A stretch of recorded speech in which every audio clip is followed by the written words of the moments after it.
Welcome to the Kendall Smith video channel on YouTube. And before we get started, today I'm going to add another video to my lifestyle playlist, in case you've been wondering about it. And before we get started, if you like this video, click on the like button and then click on the bell, which will then notify you of more videos. And then also scroll down on the YouTube channel and you'll see all my social media sites, as well as my website, and we'll give you all kinds of information about what I've been doing. So today I want to talk about sugar addiction. I have several videos on my lifestyle playlist, and I realized just recently that I hadn't really gone into sugar addiction as much as I know about and should have for everybody. And it all was stimulated by Thanksgiving, which was last week, because I have been on a low carbohydrate diet for at least 25 years. And so that anymore now, if I get any sugar in my mouth, it tastes so sweet, I can hardly eat it. This week, I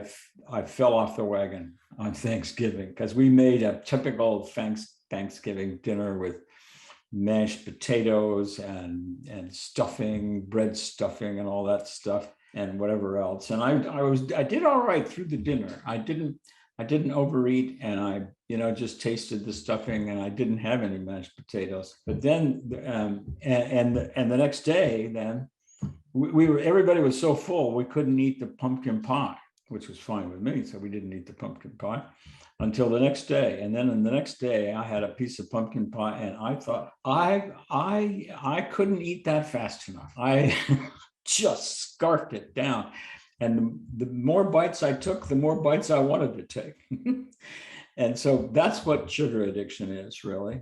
And the question is, why are you addicted to sugar, or why you might be addicted to food in a very general sense? Because if you take a look at the people out there in our Western society, we basically have been eating way too much carbohydrates. Carbohydrates meaning starch, which is a complex branch chain polymers of glucose is a single monomeric molecule. And sucrose is table sugar that's extracted either from sugar cane in the equatorial region of the world, or sugar beets, which is up in the northern and probably the southern parts of the world, where beets grow below the ground, and so they can stay away from most of the inclement weather. But plants, they store their foodstuffs in their roots. And so beets are one of them, carrots are another one, potatoes.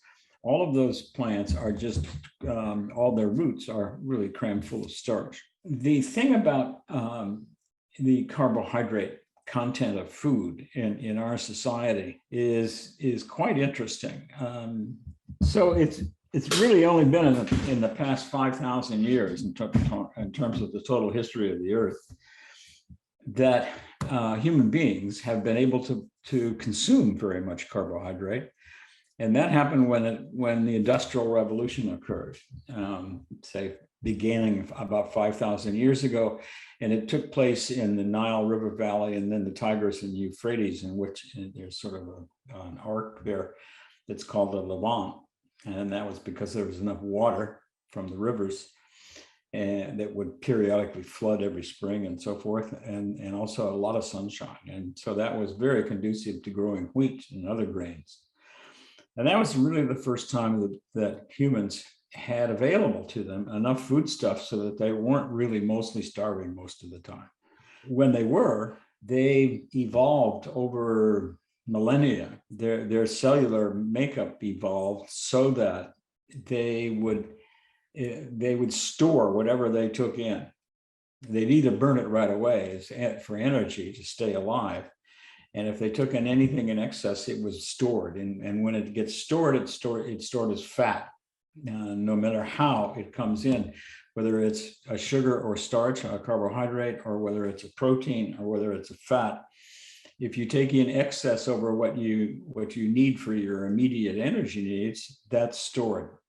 And it turns out that the reason it's stored as fat is because carbohydrates are just too inefficient as a storage medium or storage substance, because carbohydrates are carbon, and water, carbohydrate.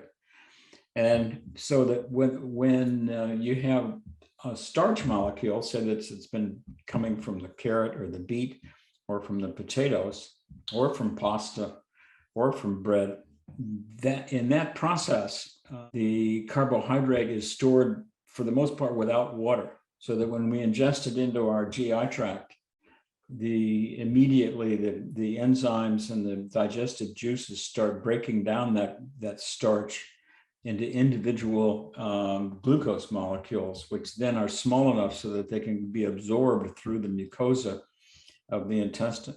In the process of breaking it down in your GI tract, water molecules glom on to those individual glucose molecules because they're available. They weren't available when they were all bound up in chemical bonds with each other.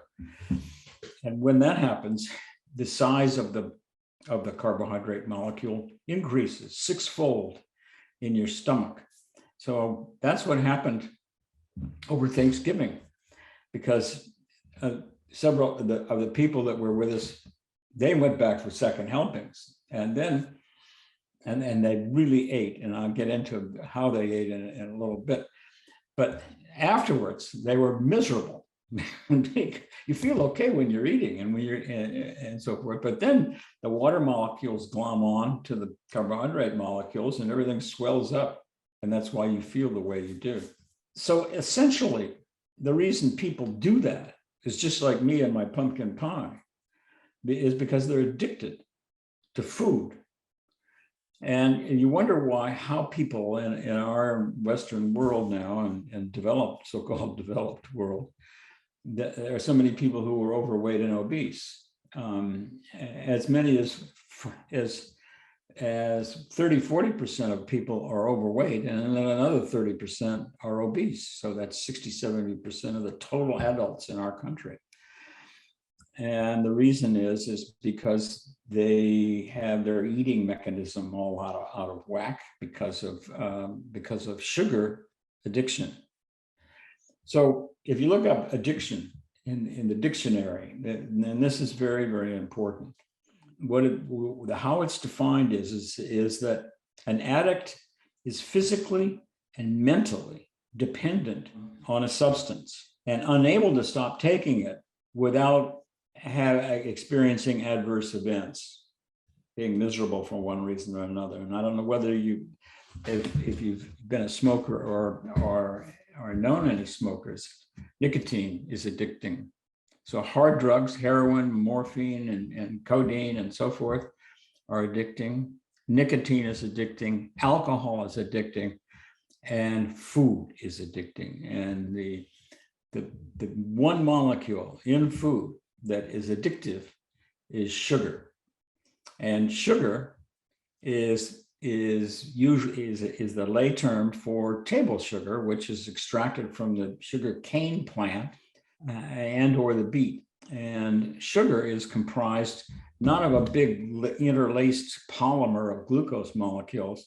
Rather, it's comprised of glucose with a chemical bond to another molecule that's very similar to glucose. It's called fructose. And it's present in a lot of fruit. That's why it's called fructose.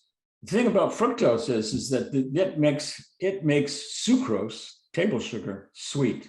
Glucose by itself is not sweet. And you know that because and starch isn't sweet. So if you have some cornstarch in the cupboard, go take a taste of that. No taste at all. Same with pasta and potatoes and so forth. It's what we put on the complex starch molecules that makes it's a carrier. It's simply a carrier. Like you just think about Lay's potato chips, which can be so good, with a big supersized Coca-Cola. So the thing is that in order to become obese and morbidly obese, you have to really essentially become dependent and addicted onto sugar molecules. And the thing about the sugar molecules is that the glucose on the one hand and the fructose on the other hand are dealt with by the body differently. The glucose is a problem for diabetes because glucose is absorbed through the GI tract, whether it's you ingest it as starch or whether or not you ingest it as table sugar. Those molecules are broken apart, their chemical bonds are broken apart, and the glucose comes in and the fructose comes in. And the glucose comes in, it circulates around, and the concentration of glucose in the blood starts to increase, the so-called blood sugar level. And as it increases, there is a feedback loop to the pancreas to make a molecule called insulin. Insulin is a small protein molecule comprised of two different chains, and that then circulates around in the body. And the insulin causes two things to happen. One is it opens up transport channels in most of the cells in the body, primarily in the brain and also in the muscles and in the fat cells. And so all of those channels open, glucose goes inside the cell, and the blood sugar comes back down again. Consequently, the insulin level comes back down again. That's a good thing. Now, by contrast is fructose. Fructose is not dealt with it doesn't even cause an elevation in the blood insulin level. It goes directly to the liver, and it goes inside the liver cells. And inside the liver cells, fructose, even though it has 6 carbons, just like glucose, it's metabolized as if it was ethanol, alcohol. And what happens when you drink too much alcohol or ethanol is that you overload the whole metabolic system inside the cell. And so the cell then starts using those ethanol molecules and makes fat molecules out of them, which are then deposited in the liver. And I don't know whether you know anybody who's been an alcoholic or had alcoholic liver disease, but basically their liver fills up with fat. And then the fat is also distributed throughout the rest of the body as well. Fructose does exactly the same thing. It's a little bit different circuitous pathways, metabolic pathways, but in the end, fructose causes fatty liver.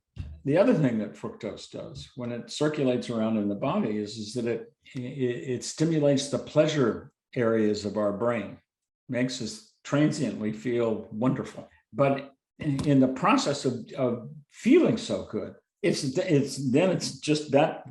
when it becomes an addictive substance, because it's just like heroin or alcohol or nicotine, and you get a really, they talk about little kids getting a sugar high and running around and being rambunctious and so forth. And so the humans, their brain gets sort of a jolt, but as then things come back down again because the cells are metabolizing these things and changing them into different molecules in order to store them, the fructose level comes back down again, and then you feel hungry all of a sudden. And that's why when we have our sugar frosted flakes in the morning, a la Kellogg's, by 11 o'clock, everything's been metabolized and gone away and so forth, and all that sugar we've eaten, and we're really hungry right before lunch. and so what do? We have a snack. A couple of cookies, and then you're on the bandwagon, essentially. The thing is that you can tell not only by what people look like, that the fact that they're overweight and obese, but if you watch people eat, say you go to McDonald's or any other restaurant and watch people, some people will devour their food, absolutely devour it as fast as they can and as big a bites as they can possibly do. And those are the people that are really addicted. And you can tell by watching them. And they seem to be unaware of it. And so for the most part, that's the whole syndrome of sucrose, fructose addiction. And you have to guard against that on the one hand. And the best way to do that is to go on a low carbohydrate diet. So I'm going to stop there. Don't forget to like the video, and also click on the bell and check out my website, And I hope you were enlightened and you've enjoyed this particular contribution. Thanks so much.